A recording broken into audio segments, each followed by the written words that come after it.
sino-sino yung mga family members mo? Sino? Sino-sino nilagay mo dyan? Si Tatay.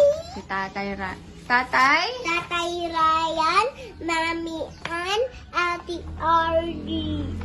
Arian, Kuya Nair, Baby Ray. Baby Rin. O, sabihin mo raw kung ano-ano yung mga ginagawa nila. O, si Tatay? Si Tatay. Nasaan si Tatay? Nasa lugar. Nasa?